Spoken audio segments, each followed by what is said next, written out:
Welcome life में Sultana kitchen. बिस्मिल्लाहिर्रहमानिर्रहीम। अस्सलाम वालेकुम।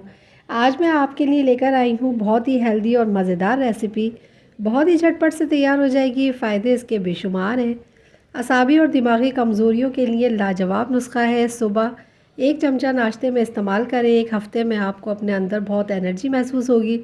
बहुत सारे फ़ायदे नज़र आएंगे। नज़र की कमज़ोरी के लिए लाजवाब है और दिल और दिमाग के लिए भी बहुत ही मुफीद है। जो बच्चे पढ़ रहे हैं उनके लिए नज़र और दिमाग के लिए अब परेशान होने की ज़रूरत नहीं।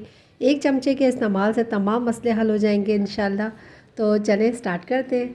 इसके लिए मैंने लिए हैं 2 टेबल स्पून पिस्ते और पिस्तों की मैंने इस तरह से कटिंग कर ली है। और इसी के साथ ही इसमें मैं लूँगी 2 टेबल स्पून ही किशमिश। और दिलो दिमाग के लिए ये बहुत ही ज़्यादा मुफीद है। और किशमिश का इस्तेमाल, पिस्ते का इस्तेमाल और जितने भी ड्राई फ्रूट्स आप यूज़ करना चाहते हैं जो आपको पसंद है वो इसमें कर सकते हैं। तिल लिए हैं मैंने 1 टीस्पून और इसी के साथ ही मगज़ मैंने लिया है 1 टीस्पून। और ये भी बहुत ही ज़्यादा हेल्थ के लिए हमारे मुफीद हैं। और इसी के साथ ही मैं इसके अंदर डालूँगी 2 टेबल स्पून ही अखरोट है जिसको मैंने इस तरह से कूट लिया है मोटा मोटा। और इसका इस्तेमाल भी बहुत ज़्यादा दिमाग के लिए हमारे ज़रूरी है। और इसी के साथ ही इसके अंदर अब मैं डाल रही हूँ बादाम। और बादाम के साथ ही 2 टेबल स्पून ही लिए मैंने और इसकी भी कटिंग कर ली है। और इसको अब मैं करूँगी मिक्स।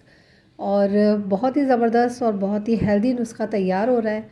झटपट से तैयार हो जाएगा। और इसके अंदर अब मैं डालूँगी एक बहुत ही ख़ास चीज़ जो कि होगी कमर दर्द के लिए और तमाम किस्म की दर्द के लिए बहुत ही मुफीद। और ये मैंने ली है गोंद। और गोंद मैंने 1 टीस्पून ली थी जिसको 1 टीस्पून घी के अंदर मैंने इस तरह से भून लिया है। और इसी के साथ ही इसमें अब मैं शामिल कर रही हूँ शहद। शहद इतना शामिल करना है कि ये सारी चीज़ें जो भी हमने इसमें ड्राई फ्रूट डाले हैं वो उसके अंदर डूब जाए और बहुत ही अच्छी तरीके से वो मिक्स हो जाए। और इसको मिक्स करने के बाद हमारे ये नुस्खा बन के तैयार है। बहुत ही हेल्दी, बहुत ही मज़ेदार, खाने में भी बहुत ही लाजवाब है। जो लोग ड्राई फ्रूट्स नहीं खाते, जो बच्चे तंग करते हैं, उनके लिए ये बहुत ही मज़ेदार लगेगा उनको और वो शौक़ से ये खाएंगे। तो आप इसको ज़रूर ट्राई कीजिएगा और मुझे ज़रूर बताइएगा कि आपको मेरी ये हेल्दी और बहुत ही मज़ेदार सी रेसिपी कैसी लगी। और इसका इस्तेमाल आप लाजमी कीजिएगा और मुझे बताइएगा कि आपको ये कैसी लगी, आपकी हेल्थ के लिए ये आपको अपनी कैसी लगी। और मिलूँगी इंशाल्लाह एक और बहुत ही मज़ेदार, बहुत ही हेल्दी रेसिपी के साथ। अपना ख्याल रखिएगा। अल्लाह हाफिज़।